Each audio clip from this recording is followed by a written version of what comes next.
तो स्वागत है आज फिर आपका केमिकल क्लास के अंदर। तो आज हम बात करेंगे शैम्पू पर। शैम्पू बहुत ज़रूरी है। शैम्पू लगभग आम घरों में सभी को मिल जाता है। लगभग आप सभी जानते ही हो शैम्पू किस काम आता है, शैम्पू के लिए क्या चीज़ है। तो आप शैम्पू तो करते ही होंगे ना। तो शैम्पू लगभग सभी को पता है, लेकिन शैम्पू है क्या चीज़, शैम्पू कहाँ से शुरू हुआ, शैम्पू क्या काम आता है, शैम्पू के अंदर ऐसा क्या है जो अपने बालों को वॉश करता है, साफ़ करता है, मैल मिट्टी डस्ट चिकनाई उसको साफ़ करता है। तो ऐसा है क्या चीज़, उसके बारे में आज जानकारी करेंगे। तो शैम्पू की शुरुआत करते हैं प्राचीन काल से। शैम्पू क्या काम आता है? शैम्पू वॉश करने का काम आता है। वॉश तो पहले की जो औरतें हैं वो भी सफाई करते ही होंगी बालों को, तभी तो राजा महाराजा रानियों के बाल कितने साफ सुंदर होते थे। तो वो शैम्पू कैसे बनाते थे, कैसे क्या था उनके पास, तो उसके बारे में भी जानकारी शुरुआत करते हैं अपने। तो प्राचीन काल के अंदर शैम्पू या अपने बाल धोने की जो सामग्री जो कह सकते हैं, बाल धोने के लिए क्या क्या यूज़ करते थे, जैसे रीठा, आंवला, शिकाकाई, ब्रह्मी, जैसे मान लो बेरी के पत्ते, शीशम के पत्ते वगैरह वगैरह बहुत सी ऐसी चीज़ें थी जो बालों को वॉश भी करती थी, बालों में शाइनिंग भी देती थी, चिकनाई भी देती थी। जैसे शीशम के पत्ते हैं, बेरी के पत्ते, वो उनका जो रस है वो चिकना होता था, तो बालों में शाइनिंग या कंडीशनिंग के लिए उनको यूज़ किया जाता था। रीठा चिकनाई और मैल मिट्टी को साफ़ करने के लिए काम लिया जाता है। जैसे कई बार आप ज्वेलरी की दुकान पर देखो, उनकी फैक्ट्री में जाके देखो, जहाँ गहनों की सफाई होती है वो रीठा यूज़ करते हैं, उसको रीठे की सफाई करते हैं। तो ऐसी बहुत सी चीज़ें थी अपने प्राचीन काल के अंदर। आज भी जो चीज़ें हैं अगर उनको अपने यूज़ करें तो हेल्थ के ऊपर बहुत ज़्यादा अच्छा असर पड़ता है, न कि अपने जो केमिकल्स है उनका साइड इफ़ेक्ट देखने को मिलता है तो उनका साइड इफ़ेक्ट नहीं आएगा। बट थोड़ा-सा क्या है, उनके अंदर परफ्यूम्ड नहीं होने के कारण थोड़ा-सा क्या होता है कि बाद में शैम्पू करना पड़ता है तो वापस वही केमिकल का असर आ जाता है। जैसे दही है, छाछ है, खट्टापन है, नींबू का रस है। तो इस ऐसी बहुत सी चीज़ें हैं जो अपने बालों को सफाई करने में काम आती हैं। ठीक है? तो आप ये चीज़ भी समझ गए होंगे कि प्राचीन काल में कैसे क्या होता था, कैसे है। तो वो चीज़ें कितनी ज़्यादा अच्छी चीज़ें थी जो अपने फ़ायदे करती थी, जो अपने बालों में शाइनिंग। आज जैसे-जैसे रोग बढ़ रहे हैं वैसे-वैसे प्रोडक्ट आ रहे हैं, और जैसे-जैसे नए-नए प्रोडक्ट आ रहे हैं और वैसे-वैसे ही रोग भी आ रहे हैं। किसी के बाल झड़ रहे हैं, किसी के डैंड्रस है, किसी फंगस है, या ऐसी बहुत सी एलोपेशिया वगैरह-वगैरह जैसी आगे-आगे जो क्लासेस आपकी आएँगी, मैं आपको और भी नई-नई जानकारी देता रहूँगा। तो जैसे-जैसे आप जैसे अभी देख रहे हो, तो जिन्होंने नहीं देखा है, तो आप वो चीज़ें, तो आगे जो क्लासेस आएगी उनके उनके अंदर मैं और भी आपको इंग्रेडिएंट्स के बारे में बताऊँगा। हर चीज़ के बारे में आपको जानकारी मिलेगी। जैसे शैम्पू है, केराटिन है, जो मान लो अब रिबॉन्डिंग स्मूथनिंग करते हैं उसके अंदर अंदर क्या है। ऐसी बहुत से जितने भी प्रोडक्ट अपने यूज़ कर रहे हैं सैलून में, पार्लर में, मैं उनकी सभी की आपको एक जानकारी दूंगा। मेरी वीडियोस को आप हमेशा देखा करो। आपने अगर मेरा चैनल सब्सक्राइब कर लिया है तो बहुत अच्छी बात है, अगर नहीं किया है तो जल्दी से जल्दी सब्सक्राइब करो और बेल के ऊपर जो निशान है उसको ज़रूर ओके करना, क्योंकि जैसे जैसे आपको नई नई वीडियो आएगी वो सूचनाएं मिलती रहेंगी, तो आप देखते रहोगे तो आपको ज़्यादा नॉलेज मिलेगा। ठीक है ना? तो आप जल्दी से जल्दी इसको सब्सक्राइब करो और हर वीडियो को लाइक और शेयर कर दियो, ताकि दूसरों को अगर नहीं पता हो तो उनको भी पता लग जाए। ठीक है? तो चलो वापस आते हैं अपनी क्लास के अंदर। तो अब क्या होता है कि जैसे नए नए जो इंग्रेडिएंट्स आए, नए नए जो अब जो केमिकल्स आए हैं, शैम्पू रेडीमेड आने लग गए हैं, पाउच में भी आते हैं, बोटल्स में भी आते हैं, और लिक्विड में भी आते हैं, कुछ पाउडर फॉर्म में भी आते हैं। तो शैम्पू हर तरह से आ रहे हैं, परफ्यूम्ड हैं, शाइनिंग भी दे रहे हैं, और जैसे डैंड्रफ को रोकने के लिए भी है, फंगस को रोकने के लिए भी है, जिनके बाल झड़ रहे हैं उनको रोकने के लिए है, बालों में बाउंस लाने के लिए भी है, शाइनिंग के लिए भी है, स्ट्रेट रखने के लिए भी शैम्पू आए हैं। तो ऐसी बहुत सी ऐसी चीज़ें आई हैं जो आपको नॉलेज की ज़रूरत पड़ेगी। आगे आगे आपको मैं बताता रहूँगा। नोट कर रहे हो ना आप? तो आप नोट करते रहा करो। तो जैसे जैसे जो भी आपको नई नई वीडियोस के अंदर आपको मैं जानकारी देता रहूँगा। तो सबसे पहले आप देखते हो कोई भी शैम्पू लेके आओ, कोई भी ऐसी चीज़ लेके आओ जो अपने बाल वॉश करती है, तो उसके अंदर जो अपने क्या है कि इंग्रेडिएंट्स ज़रूर देखो।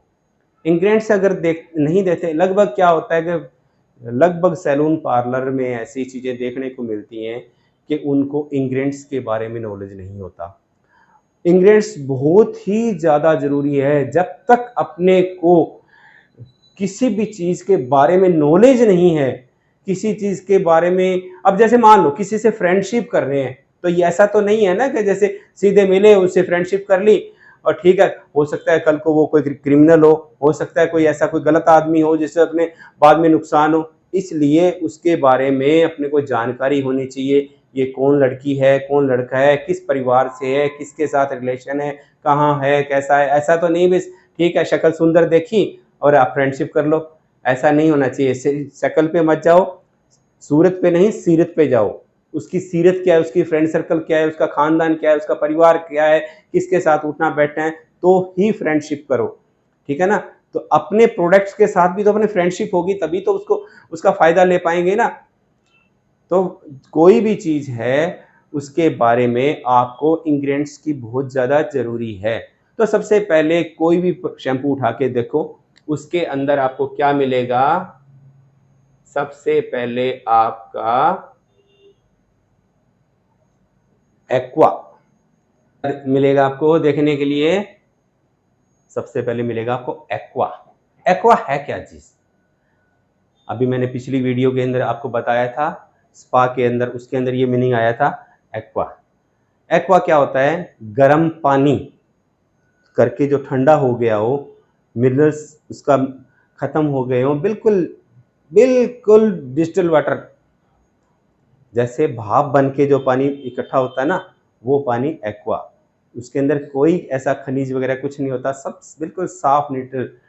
तो वो चीज़ें केमिकल, कोई भी केमिकल बनाएंगे, कोई प्रोडक्ट बनाएंगे, उसके अंदर डिस्टिल वाटर ज़रूर यूज़ करेंगे, एक्वा यूज़ करेंगे। उसको गर्म पानी को जो ठंडा हुआ है साफ पानी है उसको बोलेंगे एक्वा। याद रखोगे? एक्वा। ठीक है। उसके बाद दूसरा दो प्रोडक्ट आता है क्या? सबने आपने देखा होगा SLS। लगभग आपको हर शैम्पू के अंदर मिलेगा सोडियम लोरेल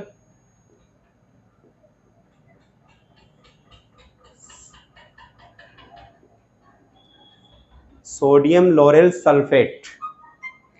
ये क्या है? सोडियम लोरेल सल्फेट एक ऐसा प्रोडक्ट है, ऐसा केमिकल है जो आपको हर शैम्पू के अंदर मिलेगा, हर फेस वॉश के मिलेगा, हर डिटर्जेंट के अंदर मिलेगा, हर जो भी चीज जिसके अंदर झाग बन रहे हो और चिकनाई काटने का काम करती हो या किसी चीज को धोने का काम कर रहे हैं, किसी भी चीज को उठा के देख लेना, ये आपको मिलेगा ही मिलेगा। ये तो मिलना ही मिलना है। किसी भी चीज को उठा के देख लेना। हाँ, कई बार क्या होता है SLS होगा तो यही, लेकिन इसका सल्फेट की जगह इसका थोड़ा सा नाम चेंज कर दिया, लेकिन शॉर्ट नेम के अंदर SLS ही आएगा। ये चीज़ वो है जो लिक्विड फॉर्म में भी आती है और पाउडर फॉर्म में भी आती है। आपको मैं आगे और बताऊंगा, वैसे तो शॉर्ट में बता देता हूँ। ये एक ऐसा प्रोडक्ट है जिससे शैम्पू बनता है। जो सस्ते शैम्पू जो आते हैं ना, बिल्कुल सस्ते, जिसको कैन में कहते हैं, कैन में क्या करते हैं, बिल्कुल डायरेक्ट यही होता है। वो ड्राइनेस कर देता है बिल्कुल बालों को। हाथ क्या, हाथ भी ऐसे ड्राई से सूखे से हो जाते हैं, बिल्कुल बिल्कुल चिकनाई निकाल देता है ये। लगभग आजकल तो आपको मैं बताता हूँ, आजकल तो इसको नकली दूध बनाने वाले भी यूज़ करने लग गए हैं, दूध का फेट बढ़ाने वाले भी इसको यूज़ करते हैं। क्यों? क्योंकि ये चीज़ को गाढ़ा कर देता है। पाउडर में, थोड़ा सा पाउडर में फॉर्म में आएगा, 1 ड्रम पानी में डाल लो और आपका शैम्पू तैयार हो जाएगा।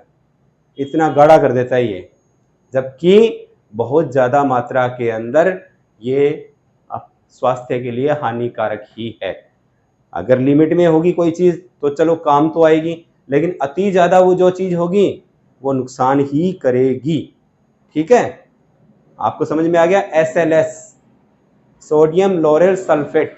लगभग आपको ये सभी शैम्पू, फेस वॉश, डिटर्जेंट वगैरह वगैरह जिसमें भी आपको फोम या गाढ़ापन मिलेगा उसके अंदर ये मिलेगा ही मिलेगा। ठीक है, उसके बाद आता है इसी का ही मॉडिफाई नाम SLES, sodium lauryl ether sulphate,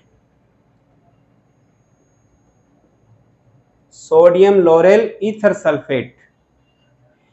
ये इसी का ही मॉडिफाइड नेम है, इसी को ही, इसी के अंदर कोई सुधार करके ये चीज बना दिया गया है।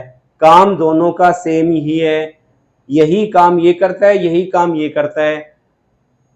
कुछ कंपनीज अपने प्रोडक्ट को बढ़ाने के लिए कहती हैं भी हमारे प्रोडक्ट में SLS नहीं है, लेकिन इसके अंदर ये आएगा।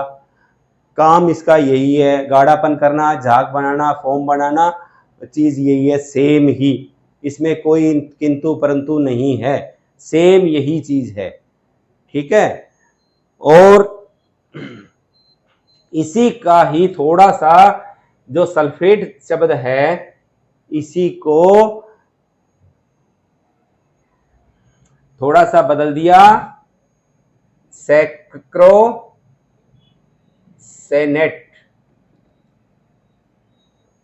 सल्फेट की बजाय सैक्रोसेनेट नाम लिख दिया लास्ट में। नाम वही है, सल्फेट बोलो, सैक्रोसेनेट बोलो, नाम चीज वही है, काम भी वही है। इन्होंने गाढ़ा करना है, झाग बनाने हैं और चिकनाई खत्म करनी है। ठीक है, अब इसके बाद में तीसरा नंबर आता है citric acid. Citric acid, citric acid के बारे में लगभग आपको जानकारी होगी, जो किचन में काम करते हैं लगभग उनको सबको पता है, लेकिन मैं चलो आपको बता देता हूं। साइट्रिक एसिड कहते हैं किसको? सिरका। सिरका, सिरके का मतलब क्या हुआ? खट्टापन।